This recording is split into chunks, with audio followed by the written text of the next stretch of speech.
Hello and welcome back. I'm talking a bit quieter tonight because it's 11:15 at night, so I said a bit louder. It's 11:15 at night, and it looks as if I'm going to be rained off work tomorrow because it's going to be raining anyway. I'll try and keep this as quiet as I can. I was just sitting here playing around with just finalising some details on this lady with a pearl earring, and as you can see, it's gone on a stage since. Let me just switch my overhead light on 1 second. Right, that's better. Yeah, so I'm still using gesso. I'm not using acrylic paint as such, or tubes or anything like that at the moment, so this is still an underpaint in gesso. And what I've done, I distressed the painting with some fine, well, not fine, it's a P120 grit wet and dry paper, and I've just gone over it very lightly just to take some blemishes off it, but I want to distress it because I want this to look old. There's other things I can do to make it look old, but what I thought I'd do is I'm going to zoom in a little bit now, and I'm just going to work on a section of the face, because I have been asked how I use brushes and paints, and you know, how much water do I use, that type of thing. So I'm just going to go in and I'm just going to work on the section, and I'll let you in on how I do it. And I'm only using this is a size 4 round brush. Okay, that's all I'm using. Now I am going to be using a small blending brush as well, and all I've got in here is a little bit of water. Okay, so that's because I want to put like a wash down. I'll show you what I mean now. Okay, so this is the area I want to work on. Now I'm following my painting guides, which I printed out. I got some blown up images and that type of thing. So what I'm going to be doing, I'm going to be wetting my brush, and I don't want it soaking, so it's only very light. Right, so it's not soaking. So what I tend to do is I dip it in the water and I just pull the water off with my fingers like that. Okay. So what I'm doing now is I'm just wetting the brush slightly. Let me just put that so it's in shot. So I'm putting the brush in the water, and then I'm just taking it off with my fingertips like that. Or I might even use a little rag. I don't want it soaking, I just want it damp. And I'm just rubbing that. You can see it's very thin. Rubbing that in the paint. And also, that's all I'm going to do for this process now. Even when I'm mixing greys, I might just thin it down slightly with a bit of water. But I'm looking for a very watery wash. Very watery. There's hardly any paint there, it's mainly just a build up of water. Now I can thin this down, because it's a gesso, I can thin this down in a slightly different way than I use acrylic paint. All I'm using this for now is just a wash. As you can see, it's very light, but there's a little bit of colour going on, and that's all I want, is an off-white wash, and I'm just building that up. Now there's some places where I'll use my finger just to rub that in, like women put makeup on their faces with their fingers. There's nothing wrong with you using your finger to rub this in just to get that blend right.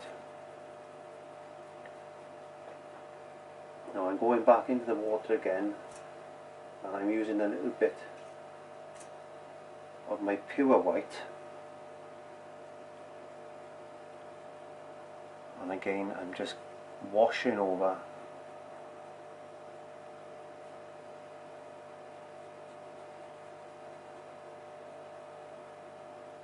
Paying attention to my reference. Picking up a bit of pure white now just to go into the white of the eye. And I'm looking at my reference and there's a bit of highlight there.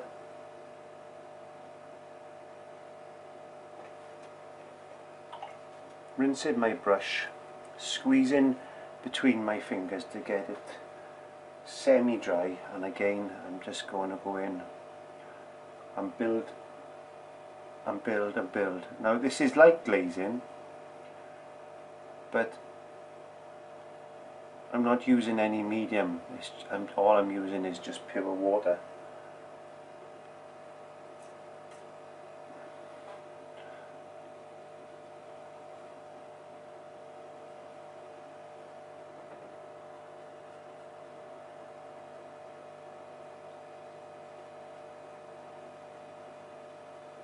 Now I'm looking at the reference photo and her nose is fading into the far cheek somewhat, so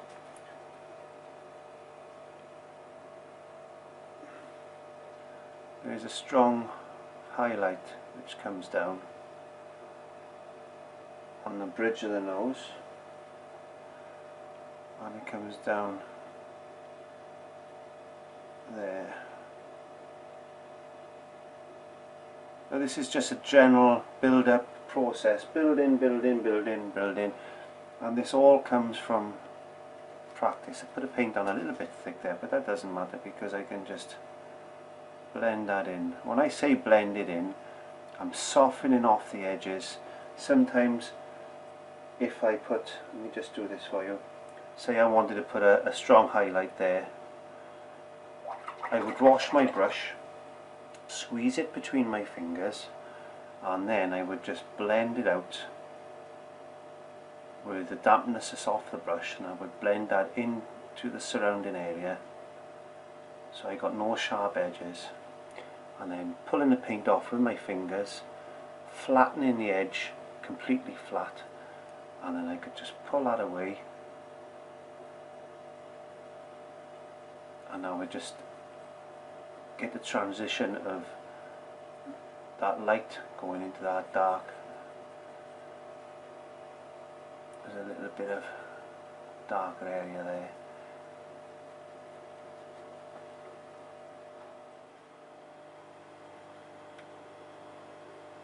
So just continuing that process now throughout the painting.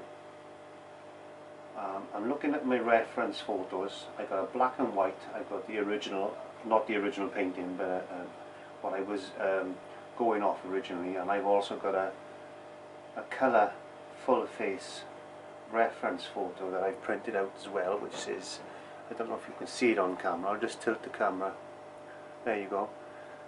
I've printed that out, that's virtually the same size, so I need to round her cheeks off a little bit on that side there, but this underpainting process is quite important because this is the bones of my glazing painting, and if I get this right, the actual glazing part itself is going to be virtually straightforward. So I'm just building the lights against the darks and the mid-tones. So when I do glaze over this, then obviously the lighter areas will show more colour than the darker areas, and I'll only need to use a little bit of paint to get this painting looking really good and virtually original. I'll never get it original, but I live in hope. Now when Valmir, or Johannes Vermeer, sorry, not Valmir, I keep saying Valmir, it's not, it's Vermeer.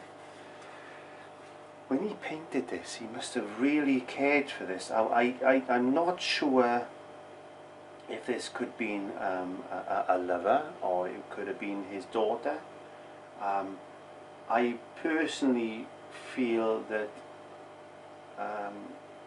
it may have been his daughter or something like that, because that colour blue there you'll see on the scarf is very, very, very expensive then. In fact, I think it was more expensive than gold at the time, and I believe that particular colour, I don't know what it is, but I have seen different documentaries and one thing or another, and I believe it's still now expensive. So but I'm going to use Ceylon blue, so there we are, and I'll darken it up accordingly.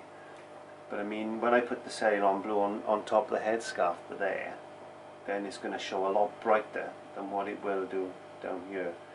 And I might put a small blue tint on the background there.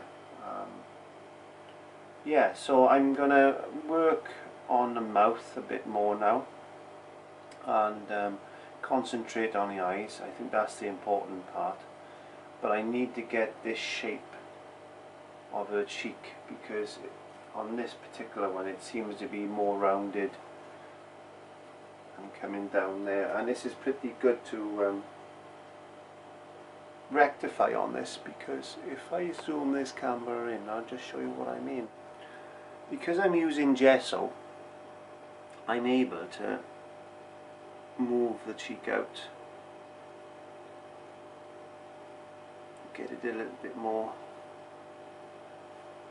refined,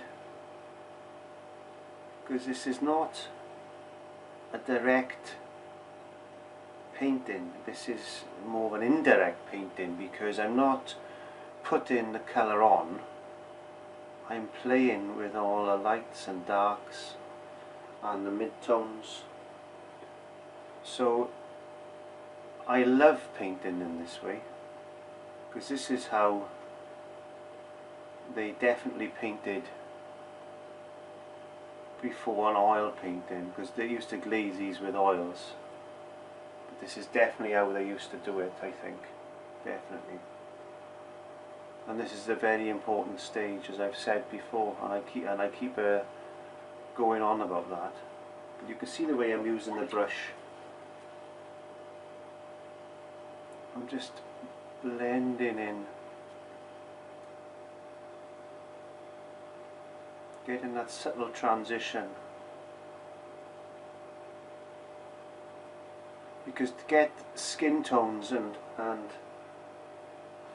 that with acrylics, it's not easy to do. To get that realistic type of face, I think I've struggled with portraits in the past. I haven't got my good eyes on at the moment, so I've struggled with portraits in the past to try and get skin tone correct, but doing it this way I found it a lot easier to do. So I say so I'm a lot.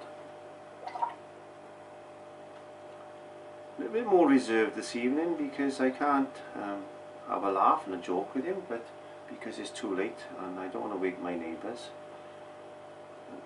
I'm not going to be dancing off a rooftop or anything like that, so it's not the type of thing I do really, dance on top of rooftops. Maybe in my younger days I did. But there we are. I hope this is a little bit of an insight, and all I've used is that number 4 round brush, and I haven't even used my blender yet, because where this comes in handy is when I was doing that cheek, if instead of using my finger I could have just blended it out like that. And you don't have to buy expensive brushes, as I've said in the past. You can get this is a makeup brush, you know, a lady's makeup brush for blushes and stuff like that. So yeah, I should have done that. I've got grease on it now, I'll have to wash it, but yeah, you can use that. Now if I remember, every time I use a different brush I'll show you different techniques with the brush, but I tend to just use 1 or 2 brushes, or basically whatever I've got to hand. So yeah, there we are. Hopefully next time you see this now, it'll be ready for the final glaze. But I hope that's been of use. If it has been, then please subscribe if you haven't already subscribed, and if you have subscribed, thank you very much. And I am having a few issues at the moment with YouTube, because for some reason or other they seem to be sending me copyright notices on music, and the only music I've used is the music that I've downloaded off YouTube, so it's a bit funny. But there we are. That's life. It's not the end of the world. I just keep talking. I'm pretty good at talking. I'm sitting in the studio. It is now 25 to 12 at night, and I'm not talking to anybody except yourself, and I don't know who you are, but yeah, there you go. I'm sitting here talking to myself. So anyway, I hope all my tips and advice are doing you good, and let's hope that I'd like to see some of your work. If anybody out there wants to send me an email, and my email's on the bottom in the comments, so please leave a comment. If you want to send me a JPEG or something over, or a GIF file, or whatever you want to do, send me some photos of your work. Please use that email address. It's not a private one, so it is for clive5art.